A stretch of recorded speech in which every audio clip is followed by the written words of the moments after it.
Selamat pagi Bapak Ibu, Saudara-saudari yang dikasihi oleh Tuhan Yesus Kristus. Saya ucapkan shalom, salam sejahtera bagi kita semua.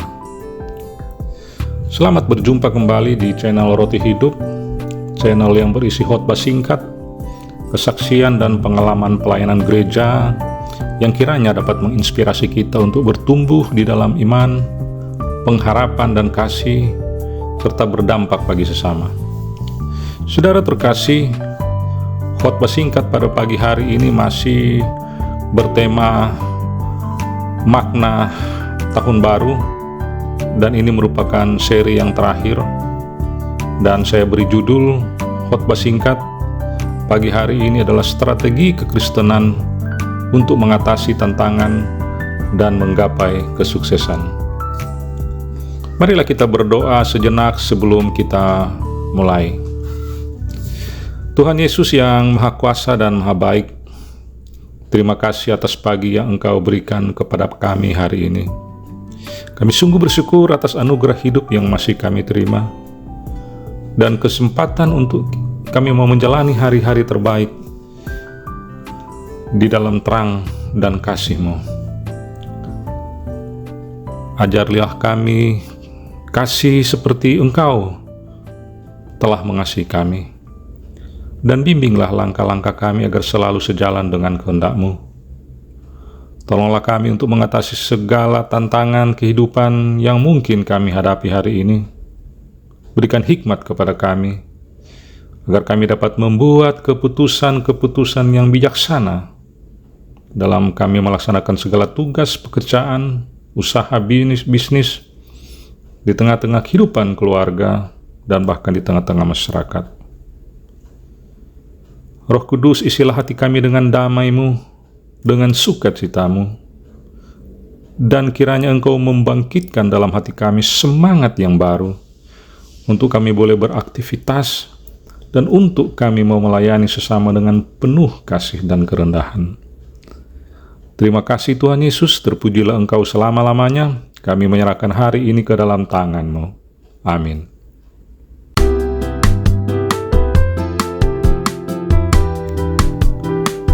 Saudara-saudara terkasih, khotbah singkat di pagi hari ini adalah merupakan seri terakhir yang bertemakan makna tahun baru bagi orang percaya. Melalui firman Tuhan, kita mau mencari petunjuk Alkitab, bagaimana kita dapat mengatasi tantangan dan meraih kesuksesan di tahun yang baru ini.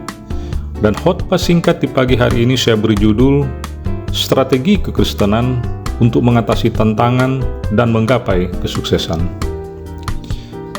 Saudara terkasih, terdapat berbagai tantangan yang dapat kita hadapi di dalam perjalanan kita menuju kepada kesuksesan.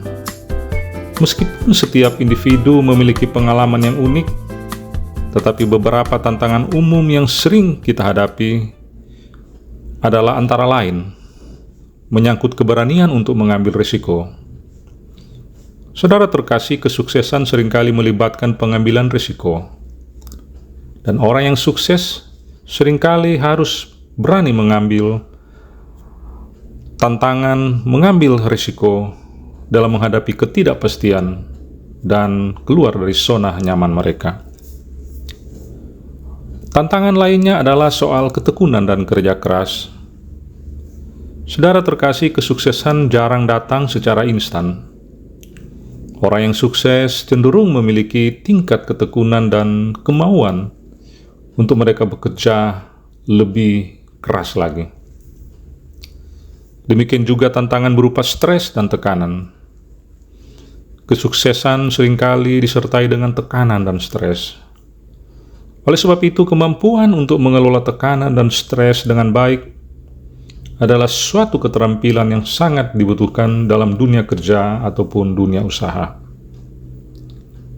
Saudara-saudara terkasih, apapun tantangan itu, ada 5 strategi bagi orang percaya yang bisa saya dan saudara-saudara pakai di dalam menghadapi tantangan untuk kita mau mencapai kesuksesan.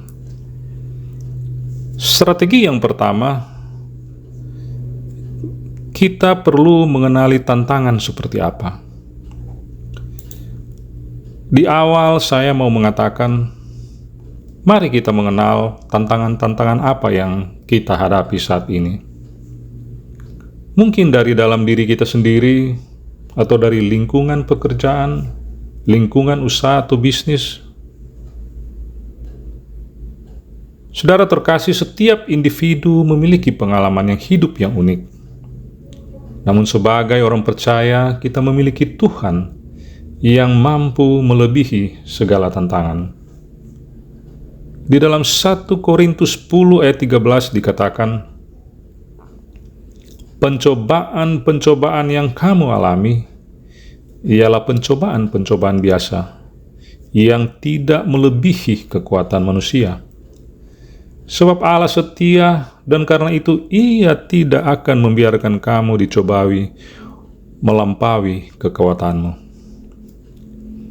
Pada waktu kita menghadapi tantangan, ingat dan percayalah bahwa Allah akan memberikan kepada kita jalan keluar. Allah akan memberikan kekuatan sehingga kita dapat menanggungnya. Bahkan Allah mampu memberikan hikmat untuk kita boleh dapat mendapatkan jalan keluar dari setiap persoalan, setiap tantangan hidup yang kita hadapi saat ini. Kita diajarkan bahwa Tuhan senantiasa setia dan tidak akan membiarkan kita dicobai melebihi kekuatan kita. Strategi yang kedua adalah fondasi iman. Fondasi kita sebagai orang percaya adalah beriman kepada Kristus Yesus itu sendiri. Di dalam Matius 7 ayat 24 sampai yang ke-25, Yesus mengajarkan bahwa orang bijak adalah mereka yang mendirikan rumahnya di atas batu karang, yang mencerminkan fondasi yang kokoh dalam iman kepada Yesus Kristus.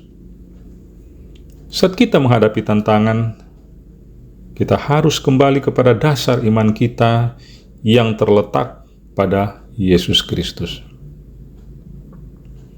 Strategi yang ketiga, doa sebagai senjata rohani.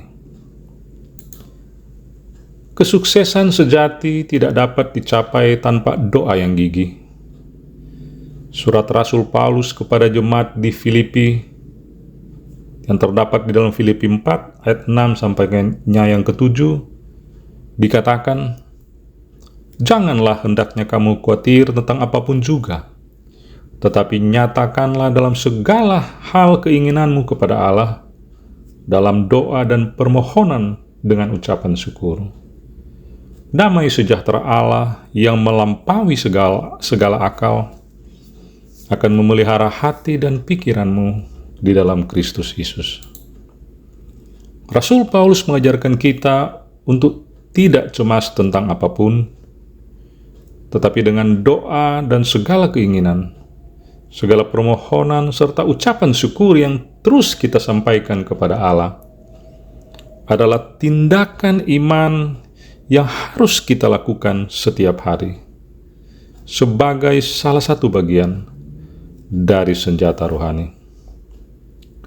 Doa adalah cara kita berkomunikasi dengan Tuhan, dan dengan doa kita mendapatkan kekuatan dan hikmat yang berasal dari Allah.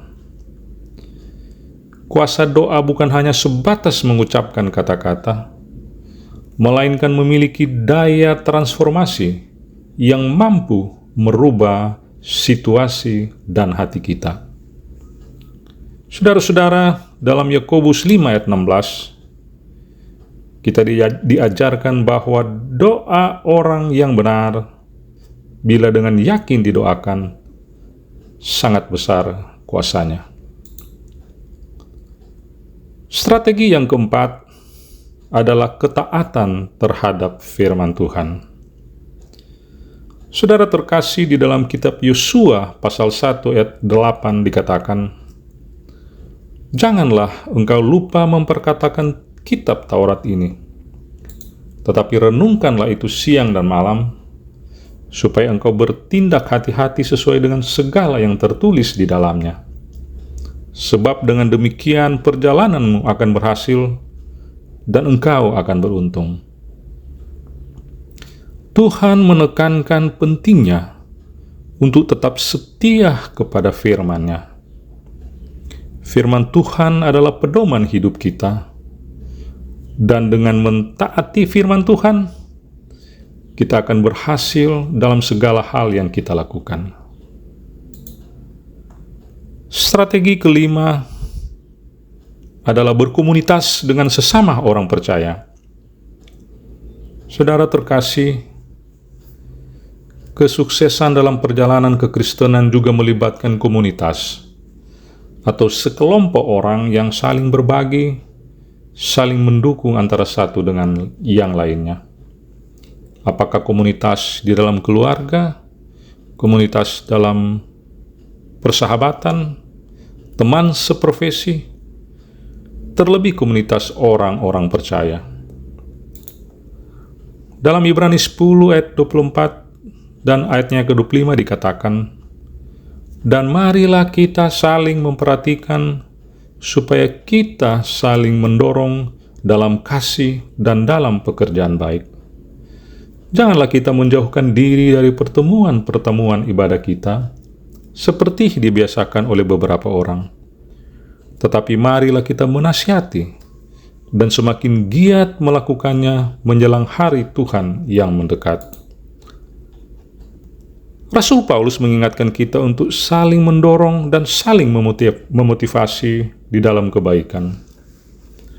Bersama-sama kita dapat mengatasi tantangan dan mencapai kesuksesan yang sejati.